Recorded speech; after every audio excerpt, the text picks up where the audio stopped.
Hello everyone, आज हम discuss करेंगे क्लास 10th आईसीएससी का understanding computer application with Blue J का topic 1 chapter 1 that is the revision of class 9th syllabus that is the part 1 introduction to object oriented programming language. So let's start without any delay. So this is the chapter number 1 revision of class 9 syllabus. इस chapter का आप सबसे पहले introduction कर लेते हैं या फिर हम पहले डिस्कस कर लेते हैं टॉपिक्स टू बी कवर. इसमें सबसे पहले हम इंट्रोडक्शन पढ़ेंगे, then procedural programming procedural object oriented language के बारे में पढ़ेंगे, ऑब्जेक्ट ओरिएंटेड प्रोग्रामिंग लैंग्वेज के बारे में प्रिंसिपल ऑफ ओप्स पढ़ेंगे, that is the data abstractions, encapsulation, inheritance and polymorphs. और इसमें ना डाटा हाइडिंग भी एक छोटा सा डाटा एब्स्ट्रैक्शन से रिलेटेड एक वो है और प्रिंसिपल, तो उसके बारे में भी हम रीड आउट करेंगे. So let's start with the introduction. तो इंट्रोडक्शन में क्या लिखा है कि जो लैंग्वेज होती है वो मीडियम ऑफ कम्युनिकेशन. हम विदाउट लैंग्वेज के किसी से, एक कॉमन लैंग्वेज के बिना किसी से कम्युनिकेट नहीं कर सकते. मान लो एक पर्सन है और एक पर्सन है पर्सन बी, तो अगर दोनों की हिंदी या फिर मान लो दोनों को इंग्लिश आ रही है तो they can communicate with each other. पर मान लो पर्सन ए को जापनीज़ आती है, पर्सन बी को चाइनीज़ आती है, तो they can't communicate with each other. उनको एक कॉमन लैंग्वेज आनी चाहिए जिससे वो कम्युनिकेट कर सके. सो इसीलिए जो हम लोग कंप्यूटर लैंग्वेज को सीखते हैं जिससे कि हम कंप्यूटर से कम्युनिकेट करके अपना फंक्शन परफॉर्म करवा सकें. ओके, नाउ अब let's talk about something about computer languages. जो कंप्यूटर लैंग्वेजेस होती है वो ब्रॉडली 2 टाइप्स की होती है. पहली है low level language and high level language. ठीक है, जो हाई लेवल लैंग्वेज है वो उनके पास कुछ जो लो लेवल लैंग्वेज है उनके पास सर्टेन लिमिटेशंस है. इससे जो हाई लेवल लैंग्वेज है वो डेवलप होती है, जो कि कंफर्टेबल प्लेटफॉर्म प्रोवाइड करती है for the designing and for understanding the programming logic. ठीक है, नाउ जो हमारी हाई लेवल लैंग्वेज है वो फर्दर डिवाइडेड होती into POP, that is procedural oriented programming language, and second is object oriented programming language, that is OOP. Now let's talk about what is OOP. So procedural programming language एक ऐसी language होती है जिसका emphasis laid होता है on the functions और the procedures, the actions to be taken rather than the data. मतलब इसका जो emphasis है वो किसके ऊपर है, इसका जो focus है वो इस functions के ऊपर है या तो procedures है जो कि होने हैं. ठीक है, और मतलब इतना डाटा के ऊपर नहीं होता है. ठीक है, इसमें डाटा सिक्योरिटी नहीं होती, इसमें डाटा के ऊपर रेस्ट्रिक्शंस नहीं होते. ठीक है, इसी लैंग्वेज को कहते हैं procedural programming language. Let's read one time. A programming language in which the emphasis is laid on the functions और the procedures actions to be taken rather than the data values is known as procedural oriented programming language. ये ऐसी programming language होती है जो variables का use करती है, functions का यूज़ करती है, स्टेटमेंट्स और कुछ कमांड्स ऑपरेटर का भी यूज़ करती है.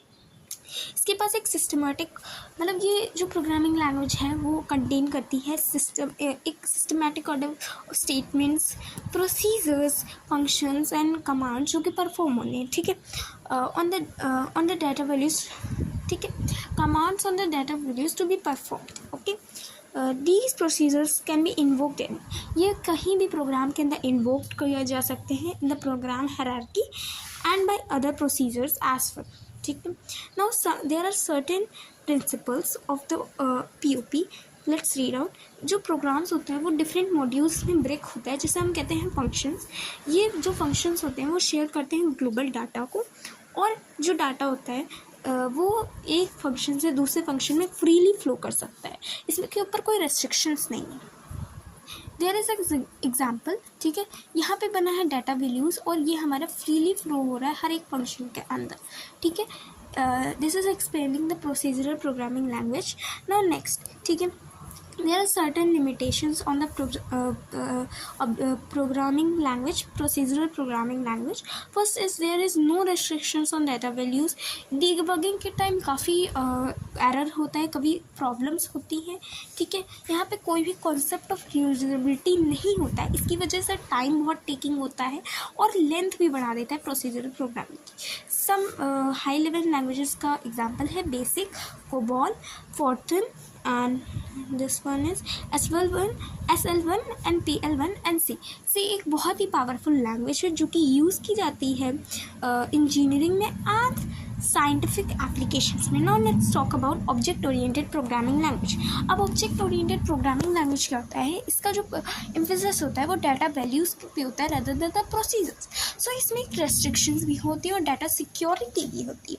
सो let's read out first the overcome of the shortcomings of the procedural programming language.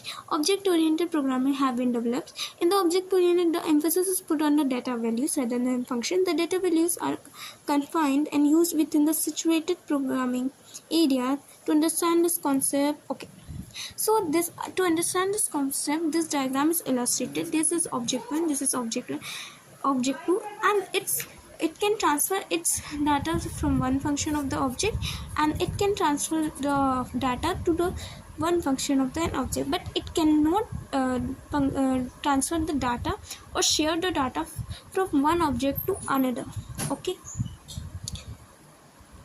जो ऑब्जेक्ट ओरिएंटेड प्रोग्रामिंग लैंग्वेज होती है वो एक प्रोग्राम को स्प्लिट करती है, मतलब एक प्रोग्राम को स्प्लिट करती है नंबर ऑफ सेगमेंट्स में, जिसे हम कहते हैं ऑब्जेक्ट्स। ठीक है, जिसमें ऐसे वे में इसे किया जाता है जैसे डाटा वैल्यूज होती है ऑब्जेक्ट की can used only with in the functions of the same object, मतलब उसी फंक्शन के सेम ऑब्जेक्ट के उसमें ही यूज़ की जा सकती हैं। They are not directly accessible to the other objects of the, और किसी और ऑब्जेक्ट से जैसे ऑब्जेक्ट 1 और ऑब्जेक्ट 2 के बीच में कोई एक्सेस नहीं है। Okay, however the objects can communicate with each other through function, पर ऑब्जेक्ट्स फिर भी कम्युनिकेट कर सकते हैं एक दूसरे से through the functions. Now let's study about the advantages. So data is secure, mishandling नहीं होती है डाटा की। ठीक है, एरर डिटेक्शन और करेक्शन बिकम्स ईजी, मतलब डीबगिंग ईजी हो जाती है। ठीक है ना, और हाँ, coding of complex programs becomes easy, मतलब जो कॉम्प्लेक्स प्रोग्राम्स होते हैं उनको लिखना भी करना बहुत ईजी हो जाता है। ठीक है ना, एग्जांपल जावा, C++, small talk, IFL, Python, सब कुछ एग्जांपल्स हैं ऑब्जेक्ट ओरिएंटेड प्रोग्रामिंग लैंग्वेज के। Now let's talk about principles of OOP.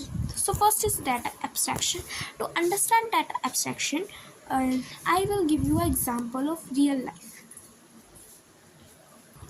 This is a ATM machine. आप सभी को पता है ATM मशीन है। आप जब ATM से पैसे निकाल लेते हो तो क्या करते हैं, ये ATM कार्ड मशीन के अंदर डालते हो, अपना बैंक सिलेक्ट करते हो, सेविंग अकाउंट है कि RD अकाउंट है या कैसा भी अकाउंट है उसको चूज़ करते हो, या आपकी फिर आप उसमें अमाउंट डालते हो, पिन डालते हो, और फिर आपका अमाउंट यहाँ से निकल आता है। बट आपको ये नहीं पता कि इसके पीछे कैसे हो रहा है, इसके पीछे का मैकेनिज़्म क्या है। तो इसमें जो एसेंशियल फीचर्स हैं, मतलब कि हमें कैसे पैसे निकालने हैं वो सब दिख रहा है, बट पीछे का जो बैकग्राउंड फीचर्स है कि कैसे पैसा यहाँ से निकल के आ रहा है या कैसे ये सब हो रहा है वो हमें नहीं पता, मैकेनिज्म नहीं पता होता है, बैकग्राउंड डिटेल्स नहीं पता, इसे ही कहते हैं abstraction. Data abstraction is the act of representing the essential features without including the background detail. So let's read once. Okay, data abstraction is defined as the act of representing the essential features without knowing the background details. There is also example of car in this book. तो क्या होता है कि car के आपको सबको essential features पता है, कार को कैसे ड्राइव करना है, एक्सेलरेट करना है, एक्सेलेटर कैसे दबाना है, उसकी स्पीड कैसे इंक्रीज़ करनी है, उसको ब्रेक कैसे लगाना है, कैसे राइट टर्न करना है, कैसे लेफ़्ट टर्न करना है, आपको विंडो कैसे ओपन करनी है, डोर कैसे ओपन करना है, सब कुछ पता है। ठीक है, बट आपको ये नहीं पता कि कार आखिर चल कैसे रही, कौन सा वायर कनेक्ट है कि वो चल रही है, कैसे फ्यूल काम कर रहा है उस गाड़ी के अंदर, वो मैकेनिज्म नहीं पता कार कैसे चल रही। So that is the act of representing the essential feature. आपको कार एसेंशियल डिटेल्स पता है कि कार को कैसे चलाती है। ठीक है, now next one is encapsulation. इसको भी हम उसके थ्रू समझेंगे, एक रियल लाइफ एग्जांपल के थ्रू।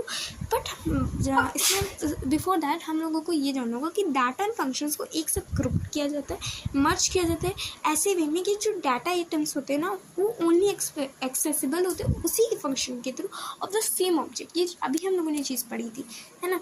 सो कैप्सूल का एग्जाम्पल लेते हैं, ये हमारी क्लास है। ठीक है, इसमें ना डाटा और फंक्शन की मर्जिंग हो रही, ग्रुप्ड हो रहे हैं एक सिंगल यूनिट में। ठीक है, ऐसी एक सिंगल यूनिट में हो रहा है कि ये इन डाटा को इन्हीं फंक्शंस के ऑफ द सेम ऑब्जेक्ट में ही यूज़ कर सकते हैं। ठीक है, ऐसे मर्जिंग होती है। Now let's read the definition once. wrapping of data and function of an object as a unit that can be used together in a specific operation is called encapsulation. So before studying the difference between data hiding and encapsulation, we first know what is data hiding. जो हमने data abstraction पढ़ा था उससे ही ये थोड़ा inter related है, तो हम ज़रा सा उस पर वापस से गौर डालते हैं. ओके, ये हमारी एटीएम मशीन थी. इस एटीएम मशीन में इसेंशियल फीचर्स निकालना, मतलब पैसे को कैसे निकालते हैं वो था, और बैकग्राउंड डिटेल कैसे इसका मैकेनिज्म है, कैसे पैसे निकालने. ठीक है, तो अब इसमें डाटा एब्स्ट्रैक्शन क्या है? The act of representing the essential details without including the background details.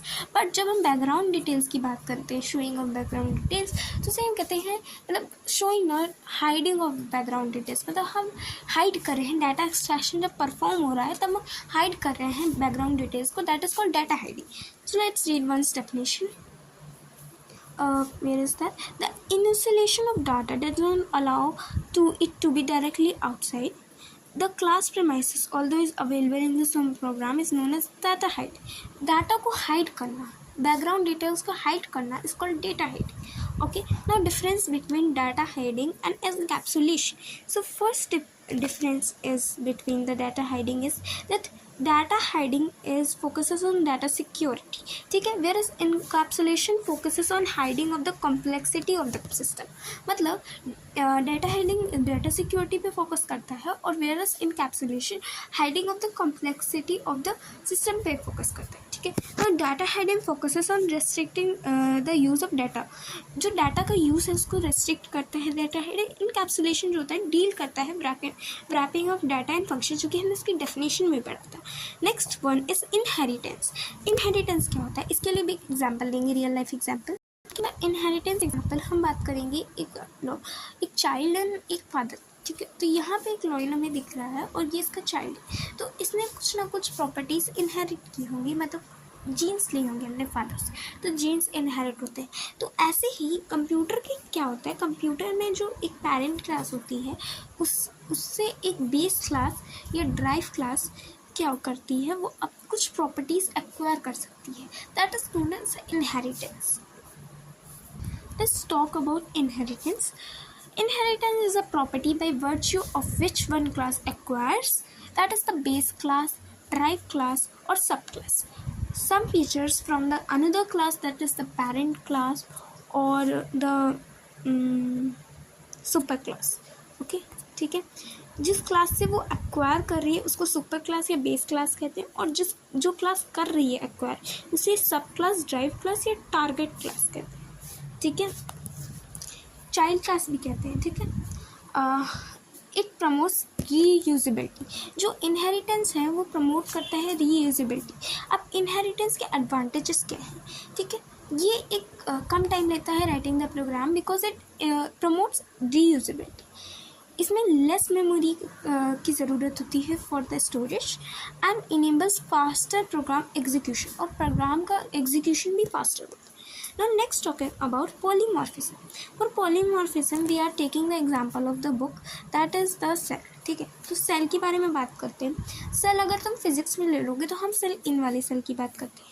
Cell in the human body is talking about the जो हमारे बॉडी में सेल्स होते हैं, that is the structure and function unit of life.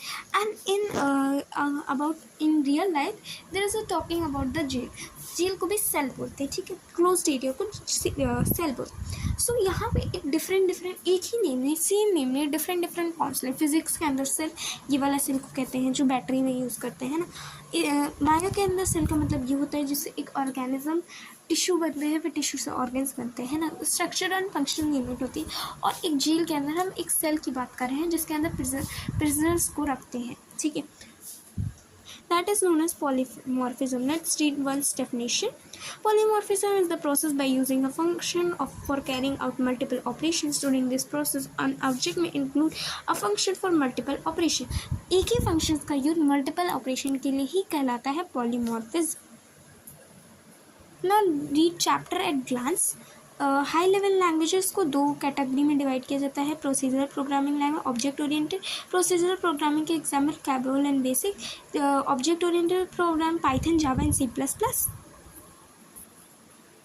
Procedural programming language में data पे restriction नहीं होती है और ऑब्जेक्ट ओरिएंटेड प्रोग्रामिंग डाटा पे रेस्ट्रिक्शंस होती है. Emphasis is laid on the functions on the procedural programming language. Object में डाटा वैल्यूज पे जो होता है एम्फेसिस होता है. तो आई होप आप पूरा चैप्टर क्लियर हो. Thank you for watching.